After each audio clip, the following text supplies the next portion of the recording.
मध्य प्रदेश सरकार का दावा है कि वो स्कूल शिक्षा को लेकर काफी गंभीर है। सूबे में बच्चों को बेहतर शिक्षा देने के साथ ही व्यवस्थाओं के नाम पर करोड़ों रुपए खर्च किए जा रहे हैं, लेकिन इसके बाद भी अगर इस तरह की तस्वीरें देखने को मिले तो फिर क्या कहेंगे। बता दें कि यह अशोकनगर जिले में चंदेरी विकास खंड का शासकीय प्राथमिक विद्यालय है, जहां बच्चे अपनी जान जोखिम में डालकर पढ़ रहे हैं। स्कूल का भवन पूरी तरह से जर्जर हो चुका है। बारिश के समय यहां छत से पानी टपकता है। स्थिति यह है कि छत कभी भी गिर सकती है और कोई बड़ा हादसा हो सकता है, लेकिन जिम्मेदार हैं कि इस ओर ध्यान ही नहीं दे रहे हैं। बता दें कि नगर के बाहर शहर का यह शासकीय विद्यालय 1988 से संचालित हो रहा है।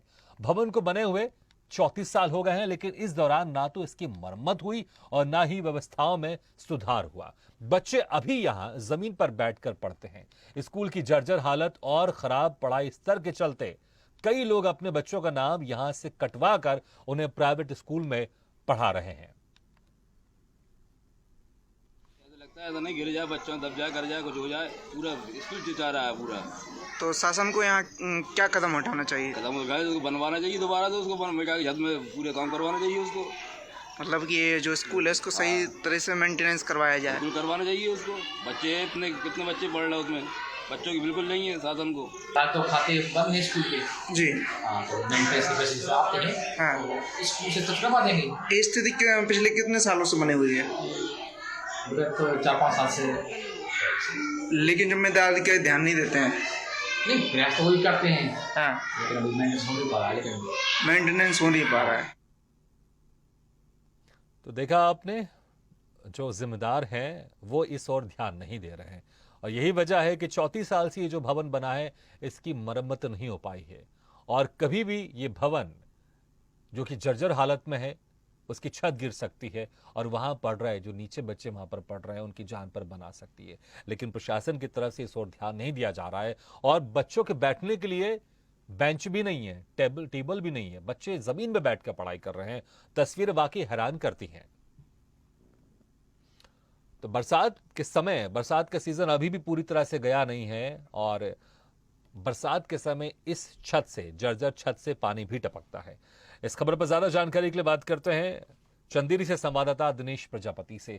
दिनेश, 34 साल से इस भवन की मरम्मत अभी तक नहीं हुई है, जो खबर हमारे पास सामने आ रही है, निकल कर आ रही है। आखिर क्या वजह है? फंड तो आता होगा, अगर नहीं आ रहा है तो क्यों नहीं आ रहा? क्या वजह है कि इसकी मरम्मत नहीं हो पा रही, या फिर जो अधिकारी है प्रशासनिक तौर पर वो इतने लापरवाह हैं कि उनको इन बच्चों की जान की परवाह ही नहीं है? सर, मैं आपको बता दूं कि चंदेरी ऐतिहासिक एवं पुरातत्व नगर है। इसके बावजूद भी यहाँ के सरकारी भवनों सहित स्कूलों की देखरेख नहीं है, जिस वजह से यह चंदेरी अब पीछे पिछड़ता हुआ जा रहा है सर। लेकिन यहाँ के जिम्मेदार अधिकारी और जनप्रतिनिधि बिल्कुल भी ध्यान आकर्षित नहीं कर रहे हैं।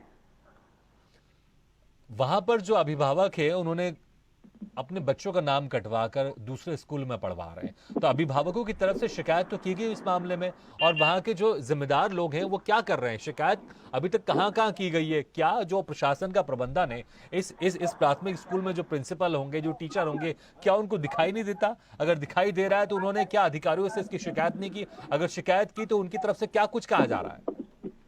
सर, जिम्मेदार जो अधिकारी हैं, वहाँ के प्रिंसिपल हैं, उनका कहना है कि हमने कई बार अपने वरिष्ठ अधिकारियों को आवेदन दिया है। वरिष्ठ अधिकारी हमको हर बार यह कहते हैं कि क्या नाम से हमारे पास कोई फंड नहीं है, फंड आते ही हम ठीक कराएंगे। लेकिन आज करीब ये भवन को जर्जर अवस्था में पड़े हुए करीब 10 साल गुजर गए हैं, लेकिन अभी तक स्कूलों के लिए स्कूल के मेंटेनेंस के लिए कोई फंड व्यवस्थित नहीं हो पाया। कितने बच्चे पढ़ते हैं इस प्राथमिक विद्यालय में? इस विद्यालय में लगभग 20 से 25 बच्चे अध्ययन करते हैं। और टीचर कितने हैं वहां पर? टीचर तब की 1 से 2 टीचर हैं इस स्कूल में। जी सर। अच्छा, हम देख रहे हैं बच्चे वहां पर जमीन में बैठकर पढ़ रहे हैं। बच्चों के लिए न टेबल है, न डेस्क है। आखिर क्या इसकी व्यवस्था कभी थी नहीं वहां पर? क्योंकि बच्चे हम देख रहे हैं दरी में बैठकर पढ़ रहे हैं वहां पर। जी, मैं आपको बता दूं, जब मैं स्कूल के अंदर प्रवेश हुआ, स्कूल में देखा कि स्कूल में फर्श तो छोड़िए, बच्चे जमीन पे बैठ के, पन्नी पर बैठ के अध्ययन कर रहे हुए थे। लेकिन वहाँ जिम्मेदार अधिकारियों से बात की तो उनका हवाला था कि यहाँ कोई देखरेख नहीं है, ना हमने यहाँ वरिष्ठ अधिकारियों को दिया है, लेकिन हमें कोई फंड उपलब्ध नहीं होता है। दिनेश, एक फंड जो स्कूल के एक निर्धारित होगा वो फंड तो यहाँ पर मिलता होगा, क्या वो फंड वहां पर नहीं मिल रहा है समय से, या फिर मिल रहा है लेकिन वो घोटालेबाजों के हाथ से होते हुए कहाँ जा रहा है पता नहीं चल रहा है? जी बिल्कुल, मैं आपको बता दूं कि कहीं ना कहीं यह फंड मिलता भी होगा, लेकिन वह फंड के लिए गोलमाल कर दिया जाता होगा।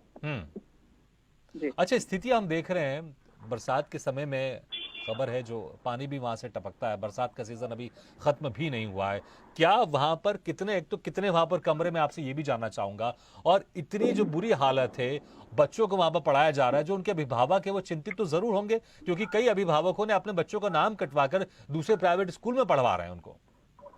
जी, मैं आपको बता दूं, जहां वो स्कूल में जो बच्चे हैं वहां पढ़ने के लिए वो इतने परेशान होते हैं, उनके अभिभावक कहते हैं यदि अगली साल तक आने वाली साल में यदि यह कमरों को ठीक नहीं करवाया गया तो हम सरकारी स्कूल से अपने बच्चों का नाम कटवा करके प्राइवेट स्कूल में हम नाम चढ़वाएंगे।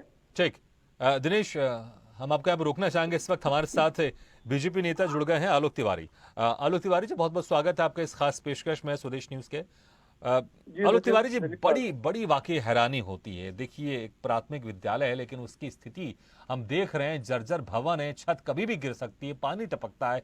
क्या कर रही है आपकी सरकार? आदरणीय, किस विषय पे चर्चा हो रही है मुझे जानकारी। चलिए, मैं आपको विषय भी बता देता हूं।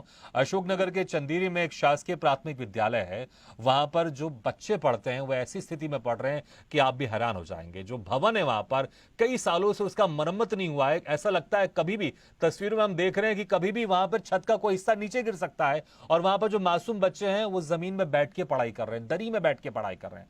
ये इस खबर पर हम चर्चा कर रहे हैं, और इसलिए इस खबर पर हम आपका रिएक्शन जानना चाहेंगे, क्या कर रही है आपकी सरकार? देखिए, किसी भी समाज का निर्माण शिक्षा करती है, और शिक्षा को मैं व्यक्तिगत रूप से सबसे महत्वपूर्ण मानता हूँ। और आदरणीय, मैं समझ नहीं पा रहा हूँ, नगर की चर्चा हो रही है, ग्रामीण की चर्चा हो रही है, मैं आपको फिर से बता रहा हूँ, प्राथमिक विद्यालय की चर्चा हो रही है, वहां पर जो स्थिति है उस पर चर्चा हो रही है। प्राइमरी स्कूल बहुत से हैं, एकदम से स्पेसिफिक किसी विषय की वो अगर जानकारी मुझे मिले। ठीक है, तो मैं आलोक जी, मैं आपको दे रहा हूँ, मैं आपको दे रहा हूँ, जानकारी दे रहा हूँ। अशोकनगर के चंदेरी में एक शासकीय प्राथमिक विद्यालय है, मैं आपको उसकी जानकारी दे रहा हूँ। मैं आपको जानकारी दे तो रहा हूँ। आदरणीय, मेरे नगर में बहुत से प्राइमरी स्कूल हैं, बहुत से मिडिल स्कूल हैं, और बहुत संस्थाएं हैं, अच्छा कस्बा है, नगर पालिका क्षेत्र है।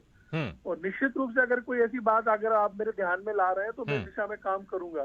शिक्षा वरदान है मानव जाति के लिए, मैं ऐसा मानता हूँ।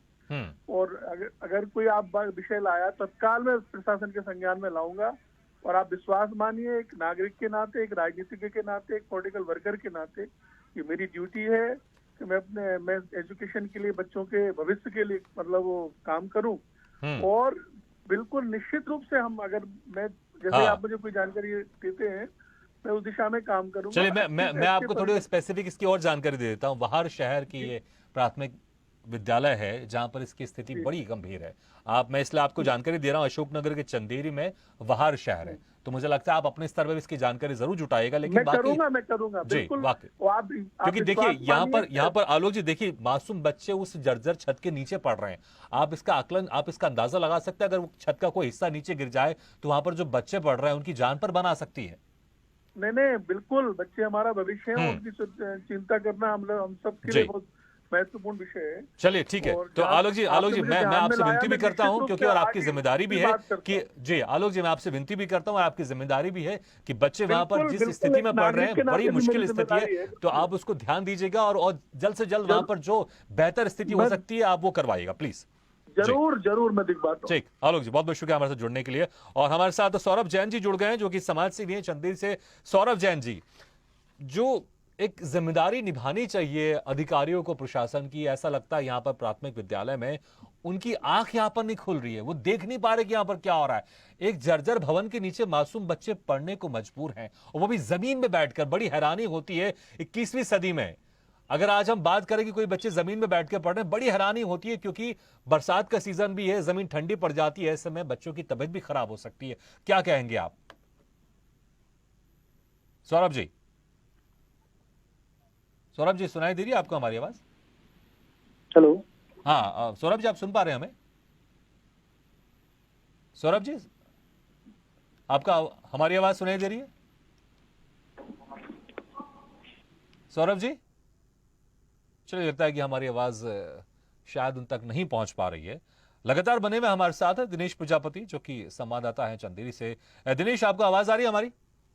जी बिल्कुल आ जी रही है। दिनेश, अभी हमारे जो आलोक तिवारी हैं, जो कि बीजेपी नेता हैं, उनसे हमारी बातचीत हुई तो पहले तो उनके इसके बारे में जानकारी नहीं थी, तो स्वदेश न्यूज की तरफ से उनको जानकारी दी गई है। तो मैं चाहूंगा कि आप अपडेट बनाए रखिएगा कि अब उनको जानकारी है तो वहां पर वो सरकार से किस तरह से वहां पर जो काम होना चाहिए वो काम करवाते हैं, क्योंकि एक जो प्रतिनिधि होते हैं उनकी भी जिम्मेदारी बड़ी वहां पर अहम होती है। लेकिन ये भी हम जानना चाहेंगे, यहाँ पर जो स्थिति इस तरह से निर्मित है, क्या कभी यहाँ पर कोई बेहतर स्थिति कभी देखी है आपने वहां पर, या जब आप गए होंगे गांव में बातचीत करने तो उन्होंने कहा होगा कि हाँ पहले ये स्थिति ठीक थी लेकिन अब खराब हो गई है, क्या कभी यहाँ पर स्थिति ठीक रही है?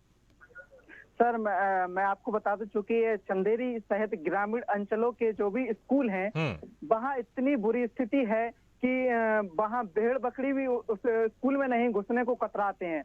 लेकिन इसके ऐसा नहीं है कि यह नेताओं को और जनप्रतिनिधियों को इस चीज से कोई भी जानकारी नहीं हो, जानकारी होने के बावजूद भी नजरअंदाज कर दिया जाता है। ठीक दिनेश, बहुत बहुत शुक्रिया इस तमाम जानकारी के लिए। लेकिन आप अपडेट रखिएगा कि इसकी स्थिति, क्योंकि हम उम्मीद करते हैं कि स्वदेश न्यूज में इस खबर पर चर्चा करने के बाद शायद वहां की स्थिति, वहां पर जो जिम्मेदार है उनकी आंख खुले और वो स्थिति को ठीक करने की कोशिश करे, और उम्मीद करते हैं बहुत जल्दी यहाँ की स्थिति ठीक होगी।